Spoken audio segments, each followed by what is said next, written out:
Assalamualaikum warahmatullahi wabarakatuh. Sebelum menonton video ini, alangkah indahnya apabila klik terlebih dahulu tombol subscribe, share, dan like.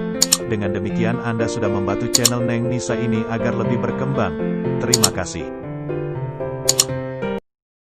Rabiah Al-Adawiyah adalah sedikit dari ulama sufi perempuan yang sangat disegani dalam sejarah peradaban Islam. Pemikiran dan perilaku spiritualnya terus dikaji hingga hari ini. Berbagai macam kisah hidupnya pun sudah banyak dikupas dan ditulis dalam banyak buku. Termasuk soal ajaran cinta, mahabbah. Selain Jalaluddin Rumi, Rabiah Al-Adawiyah adalah seorang sufi yang mengusung mazhab cinta.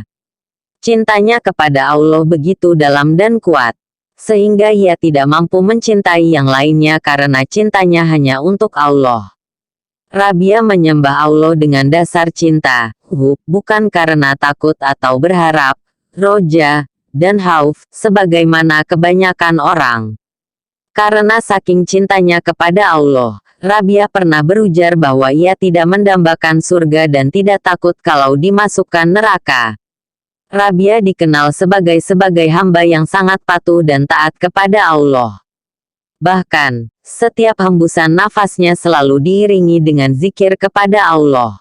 Dalam urusan beribadah kepada Allah, ia adalah orang sangat istiqomah. Ketaatan yang begitu tinggi kepada Allah membuatnya dikenal sebagai waliullah, wali Allah. Memang, ada ungkapan bahwa hanya wali Allah yang mengetahui wali Allah lainnya, la yariful wali ila wali.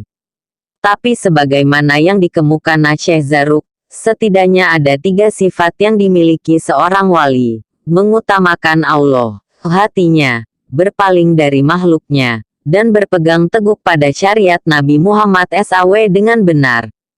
Jika merujuk pada indikator ini, maka Rabiah adalah memang seorang waliullah. Selain ketiga tanda tersebut, seorang waliullah biasanya memiliki karomah, sesuatu yang berbeda dari sewajarnya. Dalam hal ini, Rabiah juga memiliki cerita dan kisah yang menggambarkan karomahnya. Berikut adalah sejumlah karomah yang dimiliki oleh Rabiah Al-Adawiyah sebagaimana yang tercantum dalam buku Rabiah, Pergulatan Spiritual Perempuan karya Margaret Smith. Pertama, ketika Rabiah sedang jalan-jalan di sebuah pegunungan, ada banyak binatang buas yang mendekatinya. Anehnya, binatang-binatang tersebut tidak menyerang Rabiah dan sangat jinak kepadanya. Mereka bermain bersama. Tiba-tiba, Hasan Al-Basri muncul dan mendekati Rabiah. Seketika binatang-binatang buas tersebut menampakkan wajah buasnya dan pergi meninggalkan Hasan Al-Basri. Kedua, suatu hari Rabiah melakukan perjalanan haji ke Baitullah Makkah dengan menaiki unta. Di tengah jalan, unta yang dinaiki tersebut mati. Langsung saja, Rabiah berdoa kepada Allah. Tidak lama setelah itu, untanya hidup kembali.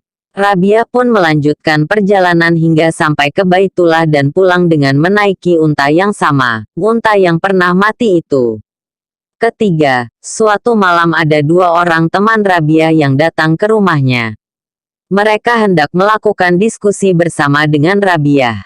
Naasnya, rumah Rabiah tidak memiliki lampu penerang. Berikut adalah sejumlah karomah yang dimiliki oleh Rabiah Al-Adawiyah sebagaimana yang tercantum dalam buku Rabiah, Pergulatan Spiritual Perempuan karya Margaret Smith. Pertama, ketika Rabiah sedang jalan-jalan di sebuah pegunungan, ada banyak binatang buas yang mendekatinya. Anehnya, binatang-binatang tersebut tidak menyerang Rabiah dan sangat jinak kepadanya. Mereka bermain bersama. Tiba-tiba, Hasan Al-Basri muncul dan mendekati Rabiah. Seketika binatang-binatang buas tersebut menampakkan wajah buasnya dan pergi meninggalkan Hasan Al-Bas. Kedua, suatu hari Rabiah melakukan perjalanan haji ke Baitullah Makkah dengan menaiki unta. Di tengah jalan, unta yang dinaiki tersebut mati. Langsung saja, Rabiah berdoa kepada Allah. Tidak lama setelah itu, untanya hidup kembali. Rabiah pun melanjutkan perjalanan hingga sampai ke Baitullah dan pulang dengan menaiki unta yang sama, unta yang pernah mati itu. Ketiga, suatu malam ada dua orang teman Rabiah yang datang ke rumahnya. Mereka hendak melakukan diskusi bersama dengan Rabiah. Naasnya, rumah Rabiah tidak memiliki lampu penerang. Lalu Rabiah meniup ujung jari-jarinya hingga kemudian mengeluarkan cahaya yang terang dan menerangi seluruh rumahnya sepanjang malam. Dengan demikian, mereka bisa berdiskusi hingga pagi hari. Keempat, pada suatu malam rumah Rabiah didatangi oleh tamu yang tidak diundang. Tamu tersebut hendak mencuri pakaian Rabiah. Ketika sudah mengangkut semua baju Rabiah dan hendak kabur, pencuri tersebut bingung karena tidak menemukan pintu keluar. Namun, ketika sang pencuri meletakkan barang curiannya tersebut, ia menemukan ada pintu keluar. Sang pencuri mengulang perbuatannya itu mengambil dan meletakkan barang Rabiah sebanyak 7 kali.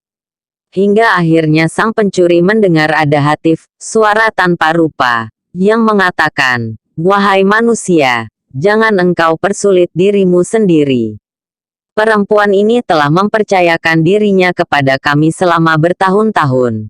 Setan pun tidak berani mendekatinya." Mendengar suara itu, pencuri tersebut lari terbirit-birit tanpa membawa secuil barang pun dari rumah Rabiah. Kelima, suatu hari Hasan al-Basri mengajak Rabiah al-Adawiyah untuk salat di atas air.